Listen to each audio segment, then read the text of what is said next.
Asia cup میں پاکستان کا سفر تمام، سری لنکا ٹورنامنٹ کے فائنل میں پہنچ گیا۔ سری لنکا نے پاکستان کی جانب سے دیا گیا 252 رنز کا ہدف آخری اوور میں 8 وکٹوں کے نقصان پر پورا کر لیا۔ ناظرین، ایشیا کپ میں پاکستان کا سفر تمام، سری لنکا ٹورنامنٹ کے فائنل میں پہنچ گیا۔ تفصیلات کے مطابق کولمبو میں کھیلے گئے سپر 4 مرحلے کے اہم ترین میچ میں سنسنی خیز مقابلے کے بعد سری لنکا نے پاکستان کو شکست دے کر ایشیا کپ کے فائنل میں جگہ بنا لی۔ اتوار 17 ستمبر کو بھارت اور سری لنکا ایشیا کپ کے فائنل میں مد مقابل ہوں گے۔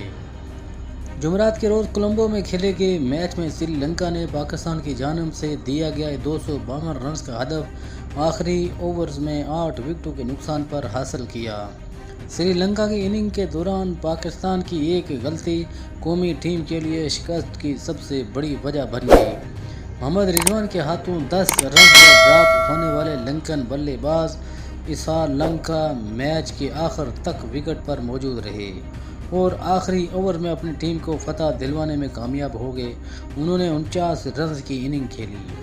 سری لنکا کی جانب سے کوشل مینڈس 91 رنز کی اننگ کھیل پر سب سے نمایاں رہے، جبکہ پاکستان کی جانب سے افتخار احمد 3 وکٹیں حاصل کر کے سب سے نمایاں رہے۔ اس سے قبل پاکستان نے پہلے بیٹنگ کرتے ہوئے ایشیا کپ سپر 4 مرحلے کے اہم میچ میں سری لنکن کو کامیابی کے لیے 253 رنز کا ہدف دیا، تاہم ڈی ایل ایس سسٹم کے تحت لنکن بلے بازوں کے لیے ہدف میں 1 رن کی کمی کر دی گئی تھی۔ بارش کے باعث میچ تاخیر سے شروع ہونے کی وجہ سے 45 اوورز اننگ تک محدود کیا گیا، جو بعد ازاں دوبارہ بارش ہونے کی وجہ سے 42 اوورز تک محدود کرنا پڑا۔ کولمبو میں کھیلے گئے سری لنکا میچ میں پاکستان کا آغاز اچھا نہ رہا۔ عبداللہ شفیق اور فخر زمان کو مشکلات کا سامنا رہا۔ 5ویں اوور میں فخر زمان کو پر امور دور مدوشان نے کلین بولڈ کر دیا۔ ناظرین، بابر اعظم اور عبداللہ شفیق کے درمیان 50 رن سے زائد کی پارٹنرشپ قائم ہوئی۔ بابر اعظم 29 رنز بنانے کے بعد پویلین لوٹ گئے۔ عبداللہ شفیق بھی 52 رنز بنانے کے بعد آؤٹ ہو گئے۔ محمد حارث فرینتانا کی گیند پر انہیں کیچ دے کر چلے گئے۔ حارث نے صرف 3 رنز بنائے۔ محمد نواز کو میش تھیکشانا نے بولڈ کیا، انہوں نے صرف 12 رنز بنائے۔ اس موقع پر بارش کے باعث میچ روکا گیا، بعد میں اوورز کی مزید کٹوتی کر دی گئی اور میچ کو 42 اوورز فی اننگ تک محدود کر دیا گیا۔ بارش کے بعد محمد رضوان اور افتخار احمد نے جارحانہ کھیل کا مظاہرہ کیا۔ رضوان نے اپنی نصف سنچری مکمل کی، افتخار 47 رنز بنا کر آؤٹ ہوئے۔ پاکستان نے بارش سے متاثرہ میچ میں مقررہ 42 اوورز میں 7 وکٹوں پر 252 رنز بنائے۔ محمد رضوان نے 73 گیندوں پر ناقابل شکست 86 رنز بنائے۔ وکٹ کیپر بیٹر کی اننگ میں 2 چھکے اور 6 چوکے شامل ہیں۔ میچ میں قومی ٹیم کے کپتان بابر اعظم نے ٹاس جیت کر پہلے بیٹنگ کرنے کا فیصلہ کیا۔ انہوں نے کہا کہ کوشش ہوگی لنکن ٹیم کے خلاف بڑا سکور کر کے ٹیم کو پریشر میں لائیں۔ بابر اعظم نے بتایا کہ گزشتہ روز اعلان کردہ ٹیم میں 2 تبدیلیاں مزید کی گئی ہیں۔ امام الحق کمر میں درد جبکہ سعود شکیر بخار کے باعث پلیننگ 11 کا حصہ نہیں ہیں۔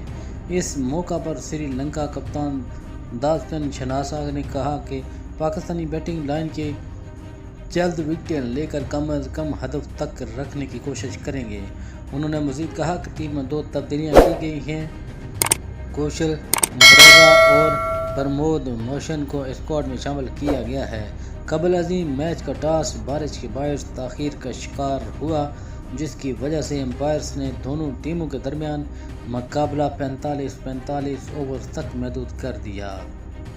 بھارت کے معروف کمنٹیٹر ہرشا بھوگلے نے پاکستان کے اوپننگ اسٹینڈ پر سوال اٹھا دیا۔ بھارت کے معروف کمنٹیٹر ہرشا بھوگلے نے پاکستان کے اوپننگ اسٹینڈ پر سوال اٹھایا۔ سماجی رابطے کی ویب سائٹ پر ٹویٹ کرتے ہوئے معروف کمنٹیٹر ہرشا بھوگلے نے لکھا کہ پاکستان ٹیم نے بھارت میں شیڈول ورلڈ کپ کی تیاری کے دوران عبداللہ شفیق کی شکل میں مثالی اوپننگ بلے باز مل گیا ہے انہوں نے لکھا کہ کبھی کبھی آپ صحیح فیصلے پر ٹھوکر کھا سکتے ہیں۔ امام الحق صرف سری لنکا کے خلاف میچ کے آغاز سے قبل کمر کی تکلیف کا شکار ہو گئے تھے۔ ان کی جگہ سعود شکیل کو ٹیم میں بلایا گیا۔ انہوں نے ایشیا کپ کے پہلے ہی میچ میں پاکستان کو مشکل گھڑی میں سہارا دیتے ہوئے نصف سنچری بنائی اور قومی ٹیم کی پوزیشن مضبوط کی۔ عبداللہ شفیق نے 69 گیندوں پر 62 رنز کی اننگ کھیلی، جس میں 3 چوکے اور 2 چھکے شامل تھے، جبکہ دوسری وکٹ کی شراکت میں کپتان بابر اعظم کے ساتھ 64 رنز کی پارٹنر شفٹ بھی قائم کی تھی۔